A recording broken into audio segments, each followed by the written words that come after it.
지난 11월 3일 평화롭게 시작하는 듯했던 트럼프 대통령의 대선 불복 시위가 결국 폭력 시위로 변질되어 시위자들의 국회의사당 점거라는 초유의 사태로 돌변합니다. 미국의 주류 언론을 비롯한 전 세계 대부분의 언론들은 미국의 민주주의가 사망했다는 문구를 내걸면서 이를 대서특필하고 곳곳에서 트럼프 대통령의 조기 퇴진에 대한 목소리를 높이는 중입니다. 우리나라의 언론 상황은 어떨까요? 미국의 CNN, ABC 방송의 중계 내용을 그대로 퍼나르며 트럼프 깎아내리기에 혈안이 되어 있는 모습인데요. 사실 이런 주류 언론들의 트럼프 깎아내리기는 어제 오늘만의 일들은 아니었습니다. 트럼프, 그는 백인 우월주의에 빠진 인종차별주의자이며 여성을 성적 도구로만 생각하는 변태성욕자이다. 정도의 차이는 있으나 언론에서 고착화시킨 트럼프에 대한 이미지입니다. 좌파들의 단골 소재인 여성과 유색인종의 인권 문제를 필두로 한 프레임 전략. 이에 미국 사회의 여성이자 흑인인 candice owens는 말합니다. I just have to say that I object strenuously to your use of the word hilarious. To me, this feels a lot like your reaction to being named in one of these manifestos. Now, you're of course not responsible for the words of somebody writing that document, but I do think that laughing at it is a real problem because these are real families that are impacted by this violence. And I think our efforts towards talking about this have to start from a place of mutual respect, which is what I've heard from this side of the table. Now, the reason we don't have those numbers, I want those numbers as much as you do, but to say the numbers don't show something is simply not supported by the data. Okay, and Mr. Clay, so we have two members who have not. So I'm going to go to the two members who have not yet, and we'll give an opportunity for a closing thought to any member who wants before we go. Am I next to respond, or is Mr. Meadows? I thought Mr. Meadows was Mr. next. Meadows, okay. Mr. Meadows is next, then Mr. Clay, then to you, Mr. Jordan. Ms. Owens, obviously this is a gang up on you. You know, we're giving these witnesses the ability to do a rebuttal on you, and so you know, I find it unfair, Ms. Ballou. I mean, you know, candidly, for you to show mutual respect and then you to go after Ms. Owens, it's not appropriate. So, Ms. Owens, you can have 4 minutes and 34 seconds to respond. However, yield for a second. I'll yield. Thank you. I believe, Ms. Owens, when you used the word hilarious, it was referencing the fact that no one had asked you a question. It wasn't to the subject matter of the hearing. Is that right? That is correct. And to have another witness insinuate something that is not accurate is just not appropriate, Mr. Chairman, for how witnesses are supposed to behave in front of this committee. I also think you didn't say it doesn't matter about the subject matter of today's hearing. You said there are other subjects that matter as well, and maybe we should spend some time on those. Is that accurate? That is correct, and they matter much, much, much, much more. And I have said that. I said that in my opening, and I will say it again. You know that white supremacy and white nationalism is ranks nowhere near the top of the issues that are facing Black America. And the reason that you are bringing them up in this room is because it is attempt to make the election all about race as the Democrats Not in do. my case, Ms. Please don't Owens. cut I'm me sorry. off. Please do not characterize my motive. Mr. Chairman, it's my time. Yeah, it's my time. You've got your time, Mr. Meadows. I'll give you 3 more seconds. Every 4 years, you bring up race, and you knew exactly what I meant when I said hilarious, and you just tried to do live what the media does all the time to Republicans, to our president, and to conservatives, which you tried to manipulate what I said to fit your narrative, okay? I was not referring to the subject matter that is hilarious. I said it's hilarious that we are sitting in this room today, and I've got 2 doctors and a missus, and nobody can give us real numbers that we can respond to so we can assess how big of a threat this is. Because you know that it is not as big of a threat as you are trying to make it out to be so that you can manipulate. And the audacity of you to bring up the Christchurch shooting manifesto and make it seem as if I laughed at people that were slaughtered by a homicidal maniac is, in my opinion, absolutely despicable. And I think that we should be above that. To try to assign reality or any meaning to a homicidal maniac writing a manifesto, which, by the way, let the record show, also stated Spyro the Dragon, the child's cartoon, as a source of inspiration. He also cited Nelson Mandela as a source of information. I don't think that Nelson Mandela has inspired mosque shootings. You can correct me if you think I'm wrong. You would rather assign meaning to a homicidal maniac than to actually address the things that I said today that are actually harming Black America. Number one, father absence. Number two, the education system and the illiteracy rate. Illegal immigration ranks high, abortion ranks high, white supremacy and white nationalism, if I had to make a list again of 100 things, would not be on it. This hearing, in my opinion, is a farce, and it is ironic that you're sitting here and you're having 3 Caucasian people testify and tell you what their expertise are. Do I know what my expertise are? Black in America. I've been Black in America my whole life, all 30 years, and I can tell you that you guys have done the exact same thing every 4 years ahead of an election cycle, and it needs to stop. I'll yield back.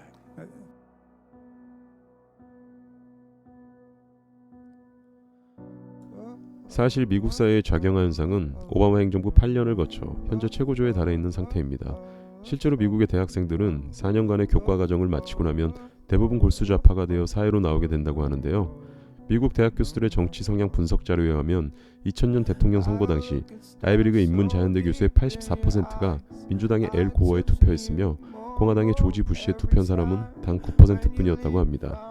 현재 미국 대학에서 자신을 보수라고 말하는 것은 거의 커밍아웃 수준이며 보수 성향의 교수들은 동료들이나 경영진들로부터 공격받을까봐 자신이 보수라고 감히 말도 꺼내지 못하는 상황이라고 전합니다. 이러한 교육의 작용화 상황에 대해 캔디스 오웬스는 말합니다. From different backgrounds. You're both conservatives, is that correct?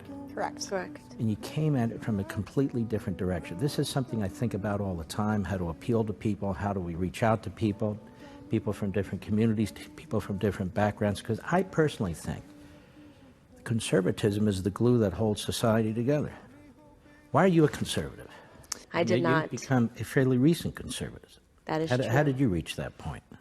Well, I like to say now that the reason I'm conservative is because I used to be a liberal, and I learned a lot.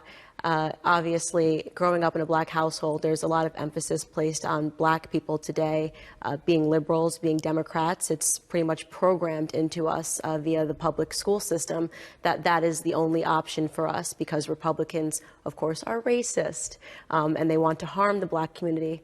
And I had a different experience in life, realizing that everything in my life seemed to be going wrong. I was blaming the world for everything that was going wrong. There was no personal responsibility, because in a lot of these liberal movements, you're essentially taught that there's always someone else that you can blame. And you're pointing the finger at everybody else. You're not looking internally to fix things, and you'll find that things will continue to go wrong. So during the 2016 election cycle, I was watching our wonderful president take a run for the White House, and the conversation was very strange. The rhetoric that the media was using was extremely aggressive. They were trying to convince me that he was a racist, that he was a sexist, that he was a misogynist, at one point that he was incestuous, right? They started that horrible story about Ivanka Trump, and at one point that he was a rapist. And I said, this is very strange. I grew up in a household listening to hip hop music. Trump was glorified in a lot of those music, and a lot of those songs. And all of a sudden they wanted me to believe that he was a racist. So I had to ask myself in that moment, is it plausible that racism is being used as a theme to turn Black people into single issue voters? And the answer to that question is, of course, yes. And what does conservatism mean to you?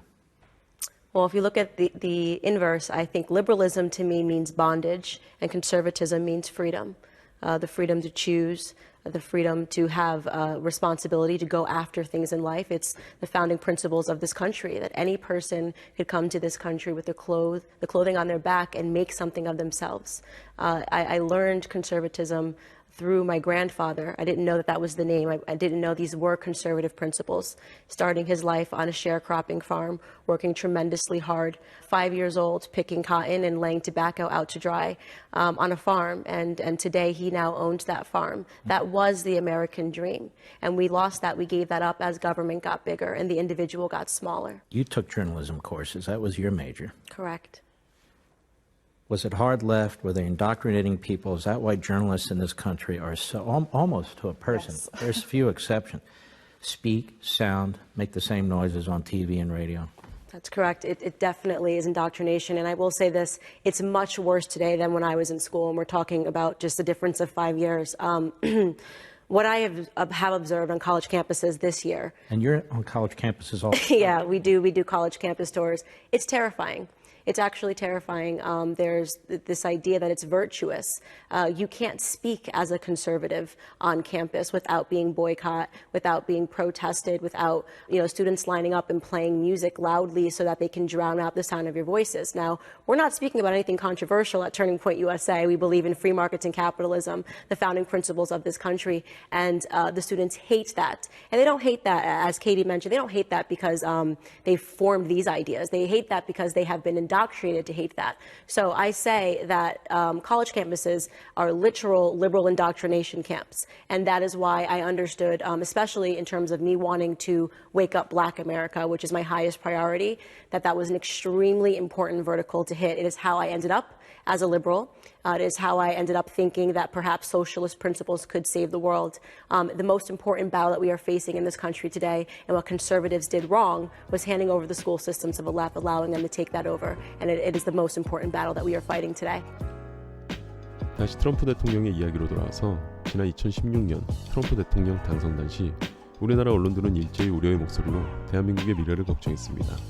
하지만 2017년 한국에 방한한 그가 스크립트 한 장 없이 장장 30분이 넘는 긴 시간 동안 대한민국의 역사와 정세를 정확히 파악하며 연설을 이어간 모습을 보았다면 한 번쯤은 언론의 이러한 잘못된 행태들에 대해 의구심을 가질 수밖에 없었을 것입니다.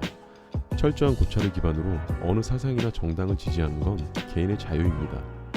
하지만 흑백 선전과 세뇌 교육이 난무하는 요즘 세상에서 비판적인 사고의식으로 옳고 그름을 판단하는 것이 얼마나 힘든 것인지, 음모론이 진실이 되고 진실이 음모론이 되는 요즘 같은 사회에서 절대 다수의 거대 미디어의 정보를 신뢰하는 것과 소수 개인에 불과한 유튜버의 정보를 신뢰하는 것, 선택은 여러분의 몫입니다.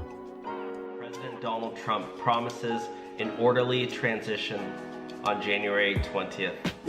Even though I totally disagree with the outcome of the election and the facts bear me out, nevertheless, there will be an orderly transition on January 20th.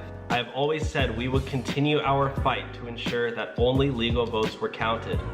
While this represents the end of the greatest first term in presidential history, it's only the beginning of our fight to make America great again.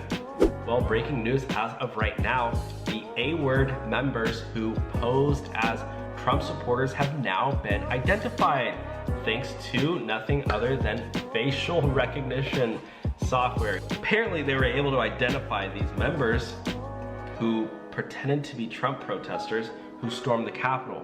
Why is this big news? Because this literally just debunked like the whole liberal mainstream media, CNN, ABC, Washington Post, New York Times. People need to see this stuff. I'm glad you clicked on this video because now you can see the truth. So here we go. Facial recognition firm claims A-word infiltrated Trump protesters who stormed Capitol. You guys realize the FBI came out, National Guard came out not to stop Trump protesters, but to stop these people. Trump supporters say that A-word members disguised as one of them infiltrated the protesters who stormed the US Capitol. On Wednesday, a retired military officer told the Washington Times that the firm XR Vision used its software to do facial recognition of protesters and matched 2 Philadelphia A-word members to 2 men inside the Senate. The source provided the photo match to the Times. Look at this.